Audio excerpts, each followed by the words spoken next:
Tumsifu Yesu Kristo. Mungu ni mwema kila wakati.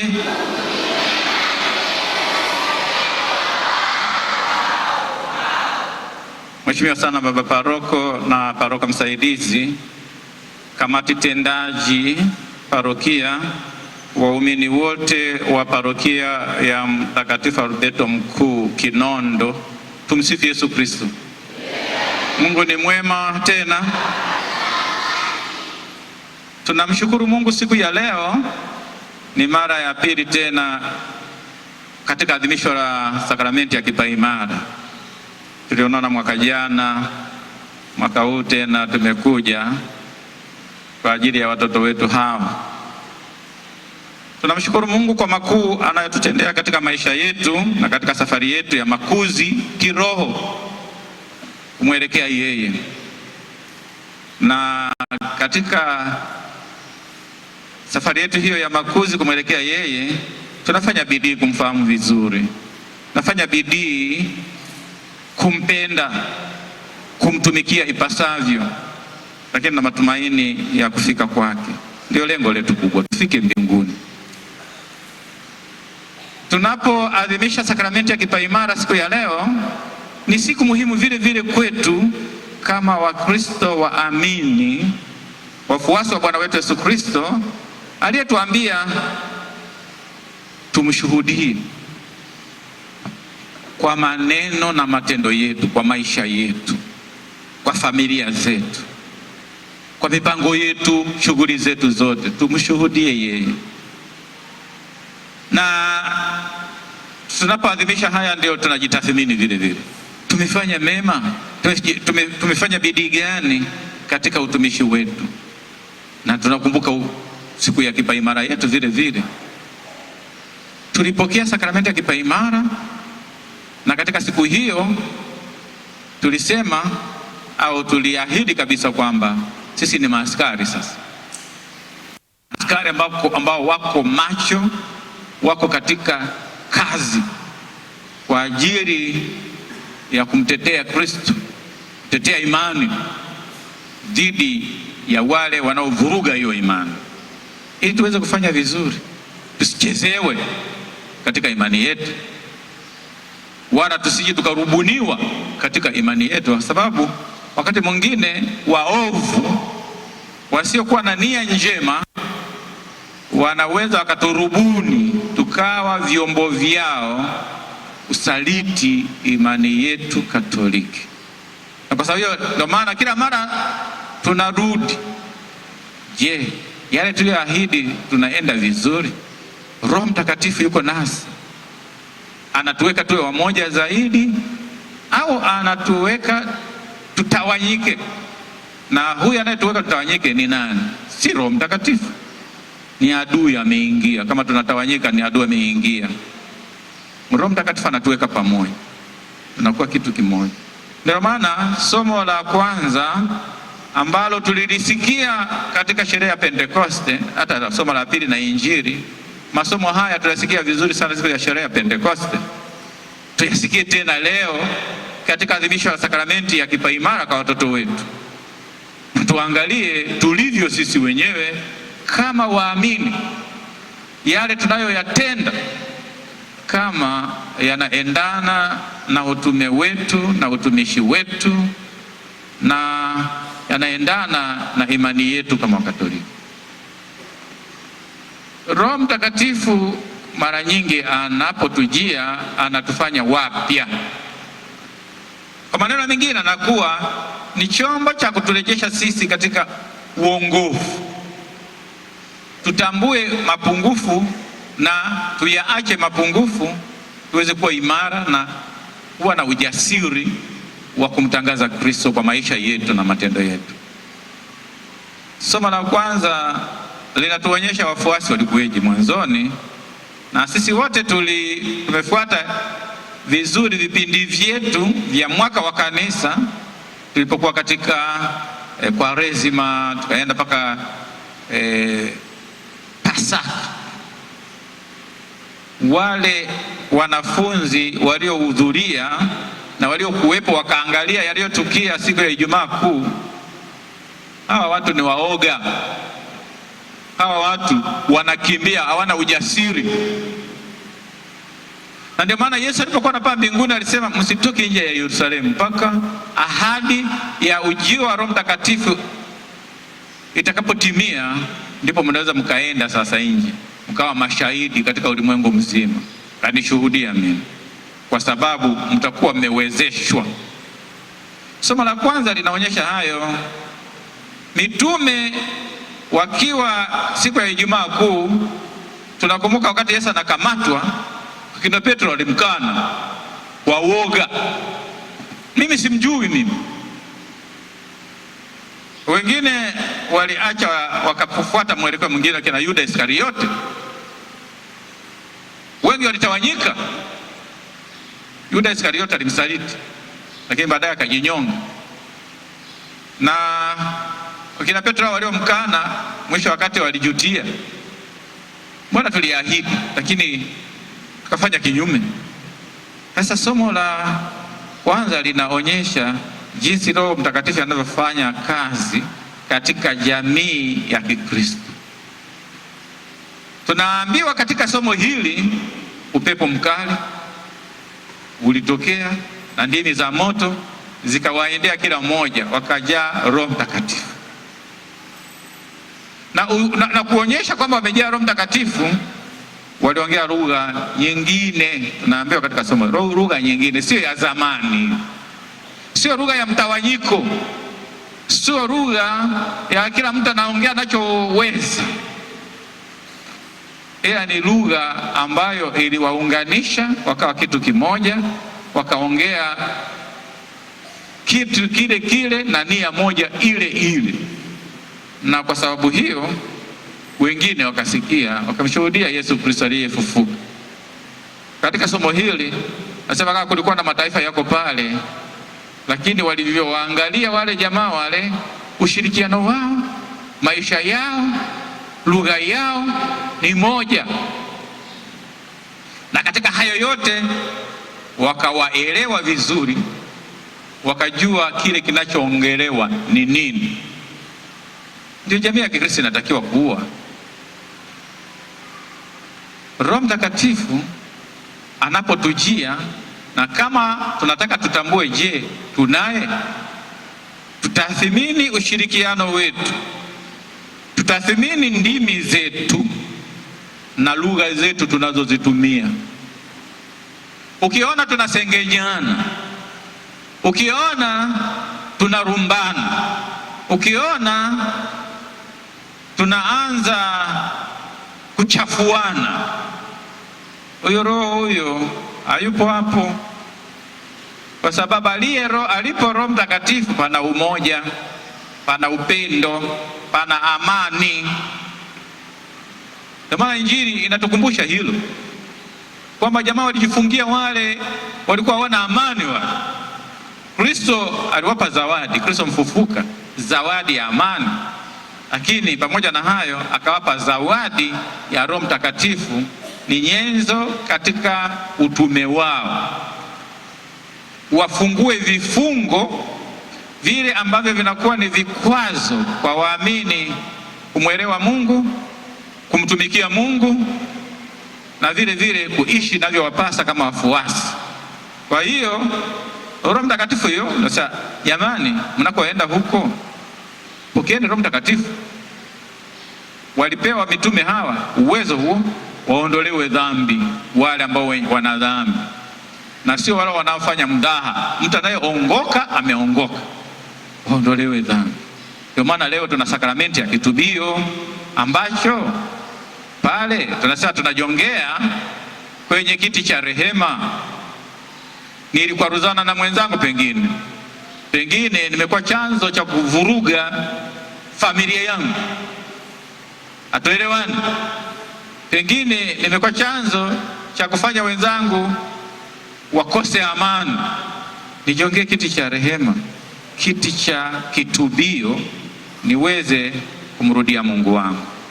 Na katika hilo ndio maana upofu wetu na ukungu unaoziba masikio yetu unaondoka, unatoweka, tunakuwa kitu kimoja. So tunaye Roho Mtakatifu huyu anayetuongoza. Na katika somo la pili tunaona bado linaongelea kitu kile kile. Tuna vipaji sisi.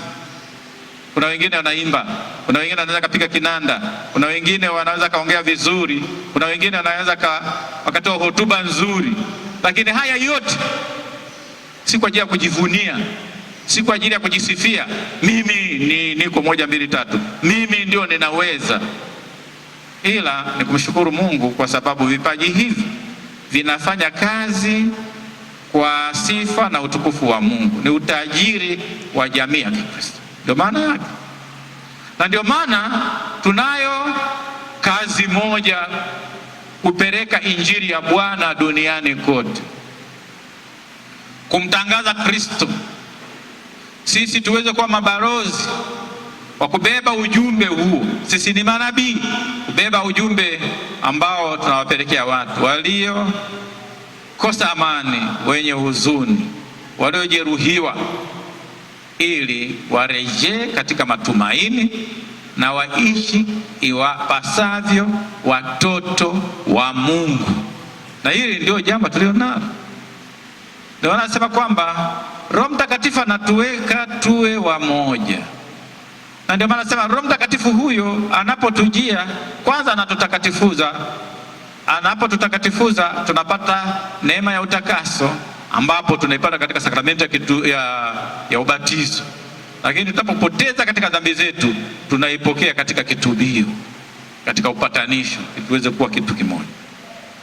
Lakini anatufundisha, anakaa ndani mwetu, anatusikiliza tunapopeleka sala zetu, yuko pamoja nasi, anatupa mapaji 7. Yote haya kwa ajili ya kufanya kazi ya Mungu katika jamii ya Kikristo. Ndio hiyo tulio nayo, umoja. Roho Mtakatifu anatuleta, tunakuwa kitu kimoja. Na kila kitu kinachotufanya tutawanyike, hicho sio cha Roho Mtakatifu, hicho sio kinatoka kwa Mungu, kile kinatoka kwa mwovu ambaye hapendi. Ukiona tunaanza kurumbana, basi uangalie hivi ni nani huyu ameingia. Huyu shetani mwovu ameingia hapa na atafanya tusiende mbele. Ukiona tunaanza kusengenyana, tunaanza kusemana, ujue kwamba hapa kuna adui ameingia. Na adui huyo shetani ni mjanja, anaweza akaja kutoka nje, anaweza akawa ndani humu tunaye. Shetani mwovu huyo anakuwa na sisi ndani. Unaweza kushangaa wewe mwenyewe umegawanyika wewe.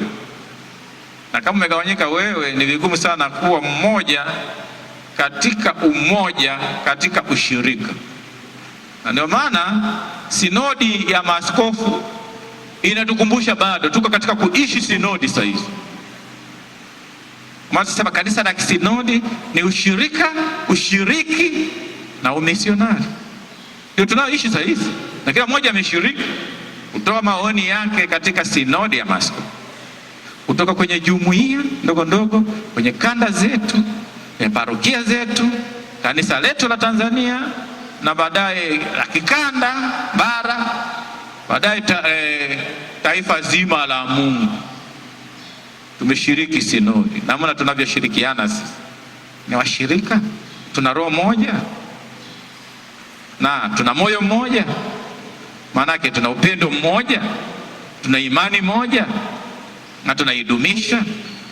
Halafu tunashiriki vizuri katika maadhimisho yetu na katika kazi zetu tunazozifanya, maanake kazi za kanisa, ili maisha tunayoishi haya tuwashirikishe wengine, ukiwa wa misionari. Unaweza kaongea vizuri, ukasoma maandiko matakatifu, neno la Mungu linatuambia 1 2 3, lakini wewe uko mbali na neno la Mungu, haiwezekani. Na ndio maana tunayatathmini yote haya, na ndio maana tunaangalia nguzo zetu hizo. Leo watoto wetu wanapopata sakramenti ya kipaimara, na vile vile wajibu wetu wazazi na wasimamizi ni mkubwa. Ulimwengu wa leo tuko busy sana. kiasi kwamba hatufuatilii tena watoto wetu wanaishije, masomo yao ya kawaida na vile vile maisha yao ya kiroho, kwamba tunarithisha imani thabiti kwa watoto wetu. Leo tunaijenga parokia yetu ya Mtakatifu Alberto Mkuu Kinondo, ili watoto wetu waendelee, kwamba katika hili ambalo sisi tunalijenga waliendeleze baadaye. Sasa tusipokuwa karibu na tusipowashirikisha vizuri, tukawafundisha utoaji kwa ajili ya kulisaidia kanisa na Injili ili uweze kusonga mbele na kusaidia watu wengine wasiojiweza, na kwa sababu hiyo watoto wetu wajue utoaji, na kwa sababu hiyo watoe zaka ipasavyo. Inapokuja ni Jumapili, inapokuja ni adhimisho la misa takatifu, watoe vizuri sadaka, wasiigize katika kutoa sadaka. Inaitwa sadaka. Wiki nzima Mungu amenijalia maisha mema, afya njema. Leo najumuika na wenzangu kwa adhimisho la Ekaristi Takatifu kumshukuru kwa ajili ya yote aliyonitendea katika maisha yangu. Ninaenda kutoa ngapi? Nampa mtoto wangu shilingi 50 kila siku. Wajifunze sasa kutoa, kulipenda kanisa, na wajifunze kulitegemeza kanisa. Ni muhimu sana. Wanaka si mtoto 50, mimi 1000 na mwenzangu labda 2000, basi natosha. Na kwa sababu kata tuna 10,000 tunaenda kuichange, na tunaweza tukazunguka kote tuhakikisha kwamba tumepata change kwa ajili ya Jumapili. Ni swala la kupenda, ndio maana inaitwa sadaka. Yesu pale msalabani alitoa maisha yake ili sisi tupate kukombolewa. Ni jambo kubwa sana, ndio hiyo sadaka. Sadaka ni kujitoa bila kujibakiza. Ningependa nifanye mambo haya na haya na haya, lakini natolea muda wangu, natolea kila kitu kwa ajili ya Kristo. Hiyo ndio inayotakiwa. Ndio maana nasema sadaka na zaka, vitu kama hivyo. Kwa watoto wetu hawa wajifunze yote haya. Kesho na kesho kutwa hawa ndio wanaendesha kanisa hawa. Tusipowalea vizuri, tukaa karibu nao hawa, tunawapotosha na tunaharibu kanisa. Imani yetu tunaiwekeza kwao kama wazazi wetu walivyowekeza imani hiyo kwetu, na leo tunawaleta hapa kwa sakramenti ya kipaimara kwa sababu hiyo. Si maigizo kiasi kwamba watu wanaweza kanirubuni wakaniambia chochote kweli ninaingia bila kujua. Ili tufanye vizuri, tunahitaji sana kufahamu vizuri imani yetu Katoliki. Lazima tuifahamu vizuri imani yetu Katoliki. Uwezi ukaongelea majadiliano ambayo mama kanisa anayasisitiza na dini mbalimbali ambazo si za Kikristo pamoja na madhehebu ya Kikristo kama hujui vizuri imani yako. Majadiliano na ekumene tunayoifanya si kwa ajili ya kuvua watu. Ndio maana lazima tufahamu vizuri imani yetu. Kama tukianza kusema kwamba wale kwa mfano wanawaambia wenyewe wa Katoliki mko hovyo, mko 1 2 3, hiyo ni hukumu ya ajabu, kwa sababu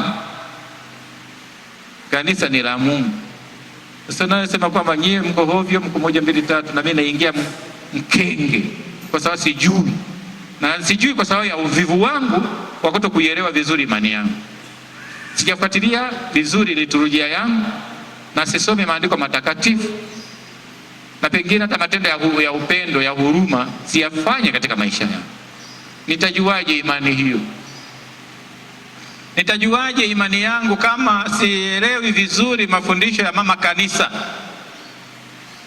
Inapotea tu. Na kwa sababu hiyo ndio maana ni muhimu tuweze kuyafuatilia kwa ukaribu zaidi.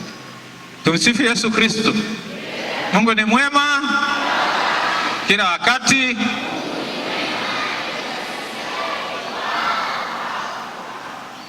Waumini wapendwa, tunaalikwa kila siku kuwa karibu na watoto wetu, kuangalia marafiki zao ni nani, na kama marafiki zao ni wa ajabu, huweza kuwaonya na kuwarudisha katika mstari. Mtoto wangu kama anashirikiana na mvuta bangi, atavuta bangi. Kama ana kampani ya walevi, atajifunza ulevi wakati mwingine, kama ana msimamo. Lakini wakati mwingine anaweza kaa chanzo cha kuweza kuwavuta waingie vizuri katika imani kuliko kuingia katika ulevi. Na kwa sababu lazima tuwafuatilie, tujue vizuri nyendo za maisha yao, magumu walio nayo, tuwasaidie, na mambo mbalimbali wanayoyapitia, changamoto mbalimbali, wavuke salama, waweze kuishi pasavyo. Hayo ndio malezi na ndio wajibu tulio nao, na ndio maana wale ambao ni wasimamizi, si kwa sababu tu ni marafiki za baba zao, hapana, ila kwa sababu wanachukua wajibu kuwafuatilia watoto hawa na kuwalea watoto hawa, wakisaidiana na wazazi wao, ili watoto wakue katika imani na waweze kuwa na ujasiri wa kutangaza imani yao. Kwa hiyo sasa nitawahoji watoto hawa niweze kujua, je, wazazi wameshiriki? Wakati mwingine wazazi wanakuwa mbali. Tumsifu Yesu Kristo.